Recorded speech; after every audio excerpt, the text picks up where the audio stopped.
का दंड मानने के लिए तैयार। कहा कि जो सबसे बड़ी मिनिस्ट्री होगी वो मिनिस्ट्री देना पड़ेगा मेरे विधायक जी को। ये दो बातें मानने के लिए तैयार। अगर नहीं मानोगे तो हम समर्थन नहीं करेंगे, तुम्हारे अपोजिशन को समर्थन कर देंगे। अब देखिए, उनको झक मारकर मानना पड़ा, उनकी समर्थन, उनकी शर्तें माननी पड़ी।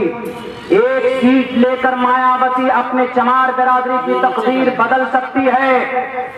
तो सीमांचल वालों, अगर तुम्हारी 15 सीट आ गई तो आप क्या तेजस्वी को नहीं लटका सकते? पटना में लटका सकते हैं।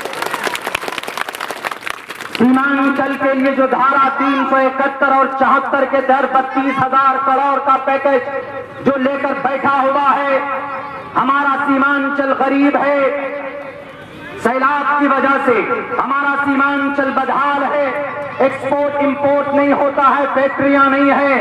अगर इस धारा के तहत अगर आपका विधायक होगा तो वहां पटना के अंदर बैठकर उनके हलक से निकाल कर आपका हक आप तक पहुंचाएगा। अभी अख्तरुल इमाम तने तनहा है, इन्होंने 800 साढ़े 800 करोड़ रुपए का काम किया है। अगर ये 5 लोग होते तो तेजस्वी की नींद हराम करते और नीतीश कुमार की भी नींद हराम करते। तो इसीलिए सरकार बनाने के लिए 75 सीट 100 सीट की जरूरत ही नहीं है। अरे आप 15 सीट 10 सीट लेकर अपना हक ले सकते हैं।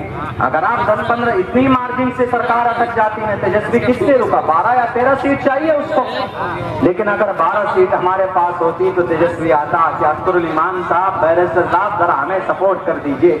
तो हम कहते कि ठीक, हम तैयार हैं, लेकिन सीमांचल का जो इंसाफ बनता वो दीजिए, है कि नहीं?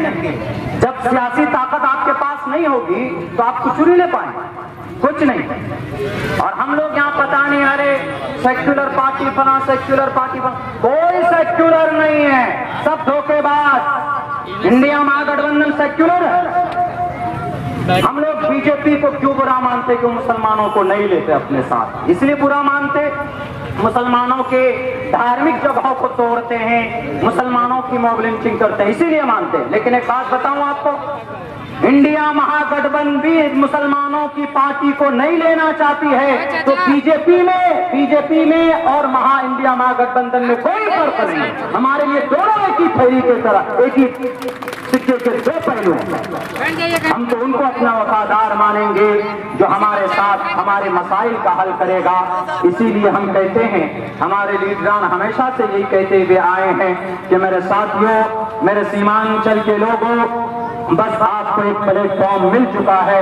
मजलिस इत्तेहादुल मुस्लिमीन की शक्ल के अंदर आने वाले अभी नहीं आए नहीं है, पता चल जाएगा, बैठ जाइए, इत्मीनान से बैठ जाइए। वो आएंगे, आप सबको खबर होगी। वो आएंगे, अपने महबूब लीडर बैरिस्टर असदुद्दीन अवैसी साहब को करीब से देखने का मौका मिलेगा। वो हमारे और आपके लिए आवाज बुलंद कर रहे हैं, इसलिए उनको समर्थन करना, इसीलिए उनको सपोर्ट करना हमारे लिए बेइंतहा जरूरी। इसलिए मुसलमानों, इस बार हम सब अपनी पार्टी का जो भी यहाँ से कैंडिडेट होगा, आंख बंद करके उनको समर्थन देंगे, अपना वोट देंगे कि नहीं देंगे? और जितने भी लुटेरे चले गए उन सबको भी सबक सिखाएंगे। इसीलिए सीमांचल की तकदीर बदलेंगे। और जो लोग सीमांचल के साथ जिन्होंने नाइंसाफी की है, उनको उनकी औकात याद दिलाने की और दिखाने की बहुत जरूरत है। अभी पिछले बार आपने 5 सीट जिताया था, इस बार सीमांचल की धरती से कम 15 होना चाहिए, ज्यादा से ज्यादा पूरी हो तो ज्यादा बेहतर। मेरे भाइयों, पटना में जो भी बैठेगा पहले आपके पास आएगा कि सीमांचल वालों, आज तक मुस्लिम नेताओं को कुर्सी नहीं मिलती थी पटना में, लेकिन एमआईएम के आने से उनको कुर्सियां मिली है। डर पैदा हुआ है कि एमआईएम वाले आ गए हैं।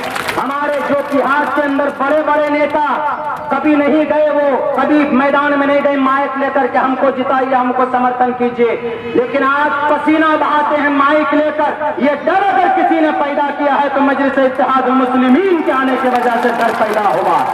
जब तक आपकी सियासी क़यादत आप मजबूत नहीं करेंगे, सियासी लोग मैदान में नहीं आएंगे, आपका बच्चा बेटा सियासत के मैदान में नहीं आएगा, तो आपका वोट लेकर बिरयानी के मसाले के तरह आपका इस्तेमाल किया जाएगा।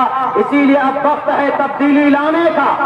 ये सीमांचल सियासत का गढ़ माना जाता है। पूरे बिहार के अंदर सियासी समीकरण की तब्दीली यही से होती। इसीलिए जो भी आएगा उनसे यही कहेंगे कि हमने 1967 से लेकर आज तक तुमको वोट दिया, तुमने सीमांचल के मुसलमानों को, यहाँ के मजलूमों को, यहाँ के दलितों को डूबने के लिए तुमने छोड़ दिया।